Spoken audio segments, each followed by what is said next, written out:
ప్రియా న్యూస్కు స్వాగతం. ఈనాటి ముఖ్యాంశాలు. కుమ్మరుల అభివృద్ధి సంక్షేమ సమితి ఆధ్వర్యంలో మల్లమాంబ జయంతి ఉత్సవాలు. చిత్తూరు జిల్లా పలమనేరు నందు వెలసినటువంటి మల్లమాంబ విగ్రహానికి పూలమాల వేసి జయంతి ఉత్సవాలను జరిపిన కుమ్మరుల అభివృద్ధి సంక్షేమ సమితి కార్యవర్గ సభ్యులు. రామాయణాన్ని తెలుగులో అనువదించిన మొట్టమొదటి మహిళా కవయిత్రి శ్రీ శ్రీ శ్రీ కవయిత్రి మల్లమాంబ. ఈమె కుమ్మరి కులంలో పుట్టడం చాలా గర్వంగా ఉందని కుమ్మర శాలివాహక సంఘం నాయకులందరూ కూడా హర్షం వ్యక్తం చేశారు. అలాగే ప్రస్తుతం గవర్నమెంట్ వారు చేయవలసిన బాధ్యతలు ఉన్నప్పటికీ వారు వారి బాధ్యతలు విస్మరించారని కుమ్మరుల అభివృద్ధి సంక్షేమ రాష్ట్ర సమితి ప్రధాన కార్యదర్శి పులివెందుల వెంకటేష్ తెలిపారు.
అంటే ఎవరికి చాలా కోరికలు ఉన్నాయి, తీర్థం ఏం అర్థం ఉప్పుడు కాదు, దాన్ని ఉయ్యాలకాయ అంటారు,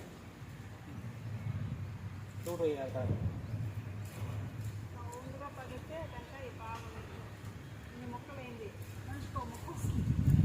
అందుకే మీరు కొడుకునే పని లేకుండా మనిషికి ఒక ముక్క మీరు నేనే గుర్తించేస్తుంది. ఆయమ్మ అంటే